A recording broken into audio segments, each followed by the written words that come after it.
Hello guys, welcome back to Trekyards. He is Commander Cockings. He is Captain Foley. And Stuart, we got a flashback. We got a new flashback. We're going to flash back to the days of old Trekyards. I should move my camera down here. No. We got another flashback in the finale of Lower Decks Season 4. Which you're probably super excited about because this is like always what you go to as a good idea to do a flashback while you got the actors. So why don't you tell us about it? Yeah, and I made this joke a few days ago saying this would make sense to do. I said, of course they wouldn't do it because it involved new assets and getting actors and just a bit of extra effort. They might not have the budget for, but clearly they siphoned money from the rest of the season to do a lot this episode because they built a lot of new stuff. And yes, we got the first thing we see is a flashback to the TNG episode where you see the Nova Squad, the Nova team, the flight people with obviously Tom Paris Locarno playing young Locarno, Will Wheaton returning as a slightly older sounding, but he had a frog in his throat that day. That's why he sounded 30 years older. And Mariner now being set firmly in the TNG canon, so it was a really nice way of bringing it all together. And they did bring back the Cedo actress to voice, who apparently hasn't acted in a very, very long time, so brought back. Wouldn't say a truly memorable performance in terms of like nothing, doesn't necessarily learn too much new in the scene. But it was a textual add to TNG. You got to meet Josh, the guy that died. You got to get a vibe with them. It was a very logical TNG scene in a Lower Decks episode. What did you think, Stuart? And were you thinking of me when you watched it? Because I did. I was like, Sam will be happy. Yes. But to see a like young, doughy-eyed cadet Mariner like all excited about everything was awesome. And yeah, seeing Nova Squad again, Will Wheaton back as Wesley, it was great. It was a fun thing. 13 years ago is when it was. So, well, from the episode. Anyway, definitely, like you said, solidifies Mariner in the TNG timeline. And I wish we would have got a little more, but hey, we got what we got, and that was not expected. It was not expected, and it shuts you up and makes you happy. So. Because I just find, this is why, especially animation is so powerful. You were able to get a Will Wheaton, Wesley Crusher, TNG appearance, and you weren't questioning it. Versus getting him physically, having him shave his beard, which you probably wouldn't want to do, de-aging him, especially people like yourself who are quite critical of de-aging, if it's done medium, let's say, pulls you out of it, right? It has to be done very, very well. This is what Lower Decks and Prodigy can do ridiculously well, bring up people and use in the universe. This is why an Academy show in the future is a poor idea, because yes, you could bring them back as holodeck characters, but these shows in this era means bringing anybody back. Or in Lower Decks example, you could bring Chakotay back before he's even Chakotay, like Chakotay in the Academy. Chakotay, like these sorts of narratives you can do, as long as you have the bravery to utilize the larger canon and not be called fan service, because bring Will Wheaton back, it's fan service. It'd be feel weird if he wasn't in that scene, right? Like, you need them all back because that's the point of the characters in the scene. That's how you do it. You can even include characters like Boothby, but you could have him talking to Mariner at some point. Like, you could definitely have those connections. Sure, it'll be a different voice actor, but it's still the same heart and soul of the character, right? So yeah, and this is very respectful. It is a retcon, right? Putting Mariner right into it. Of course, exactly sets her age. She's as old as Wesley Crusher.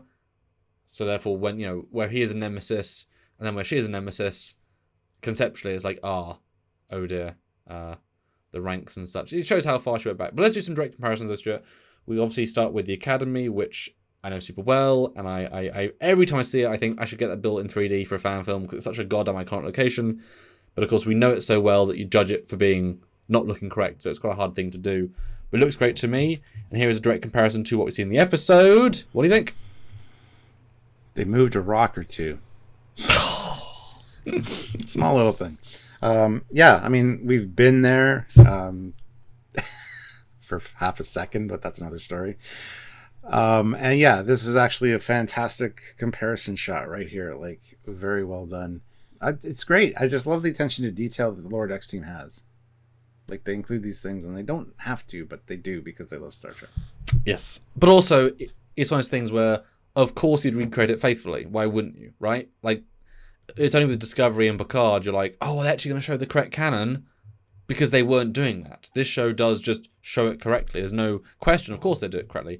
It's not identical. It's not perfect. It doesn't need to be. Even it is obviously meant to be the same shot, the same location, the same. It's the same establishing shot, right? Well, I like the fact that it's now widescreen, so they'd like fill it with more stuff because of course, full screen, widescreen. But even that one tree, like the way the trunks are kind of like this. I mean, yeah, it's great. The foreground stuff's good. Although ironically, more trees, more bushes. But yeah, it looks fantastic. I love this reclamation plant because that's what it is. The Japanese gardens, we'll call it. Yes, with every single shot of the Academy of any building has the Golden Gate Bridge in the background. Everything, all the things. Next shot, of course, yes, we got the squad with Wesley at the back. I think that's the thing. His name is Joshua, or Josh, the guy who died. Finally introduced after 30 years. So we saw his dad in the episode. It was quite sad, legitimately quite sad. And here he is as part of the team, the nervous Nelly, as it were, Lacano, and a very obvious Cito. They didn't create the other lady for whatever reason. Didn't need to. Just, there's one more member that was left out. She was at the mess hall right now eating. It's fine. Having a snack or a nap, Yeah. And what do you think of the vibe? Does this scene change, improve, harm the TNG episode? Their context before the crime. I think it improves it. It shows Locarno want to do something fun. Even says, Cito points out it's going to be remembered. Locarno is going to be remembered. The name Locarno, and he's like, no, Nova Squad, we got this. Like he's not a bad guy. He just made a horrible mistake and then decided to cover it up. And it's one of those life decisions that influenced his life. So I like that. It didn't make him out to be a villain. It made him out to be kind of a cocky, arrogant, young guy. And that's exactly, when you're that young, that's how you think. You're indestructible. You're bulletproof. So yeah, I think it improved it, actually. Didn't ruin it for me at all. It's a nice addition. Yeah, I thought seeing the team vibe was nice because they were only ever covering up in the episode. So seeing them seeing the ambition, seeing the intrigue, seeing Wesley, kind of the little puppy that's following along with the confident people. It all made sense to me, which I liked. That could have been their chance to add something somewhere to the canon, something, right? It just kind of it was a nice little parallel moment, right? It's kind of like Pegasus and These Are the Voyagers. They didn't really add anything per se to change the episode. It just sort of deepened his logic a bit, but didn't change it. It just sort of added a layer that you didn't really need, but it's there. So I think same with this.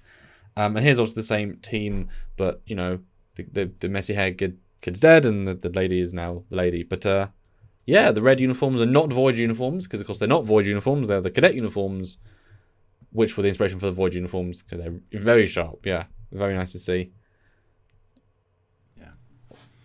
And yes, then we got Cito looking like Cito.